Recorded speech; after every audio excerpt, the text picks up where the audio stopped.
અધિકારી શ્રી અનિલ ધામેલિયા તથા આઈજી શેખ સહિતના અધિકારીઓએ પોસ્ટલ બેલેટથી કર્યું મતદાન। લોકસભા સામાન્ય ચૂંટણી 2024 અંતર્ગત છોટાઉદેપુર જિલ્લામાં આગામી તારીખ 7/5/2024ના રોજ મતદાન થનાર છે।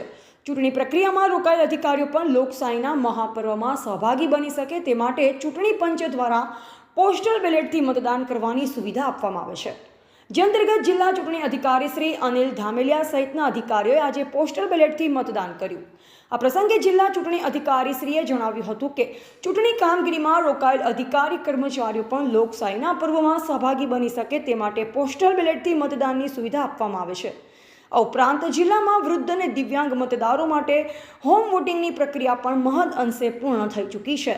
શ્રી ધામેલિયાએ જિલ્લાના તમામ નાગરિકોને આગામી તારીખ 7મેના રોજ અચૂક મતદાન કરવાની અપીલ કરી વધુમાં વધુ યુવા, મહિલા, દિવ્યાંગ અને વૃદ્ધ મતદારોને મતદાન કરવા અનુરોધ કર્યો।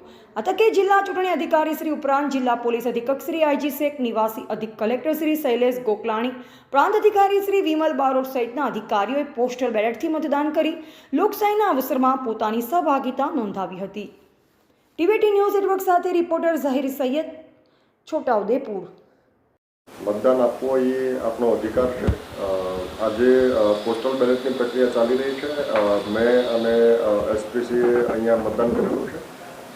साथोसाथ होम वोटिंगनी प्रक्रिया पण छोटाउदेपुर लोकसभा मतविસ્તારમાં મહદઅંશે પૂર્ણ થઈ છે। કોઈ બાકી હોય તો બીજી તક પણ એને આપવામાં આવશે અને મતદાન કરવામાં આવશે। આપણે સૌ છોટાઉદેપુર લોકસભા વિસ્તારના મતદારો હોય એ મોટી સંખ્યામાં 7મી તારીખે મતદાન કરીએ। ખાસ કરીને પ્રથમ વખત મતદાન કરનાર હોય એવા યુવાઓ, મહિલાઓ, વૃદ્ધો, દિવ્યાંગો એ મોટી સંખ્યામાં મતદાનની પ્રક્રિયામાં ભાગીદાર થાય એવું હું અનુરોધ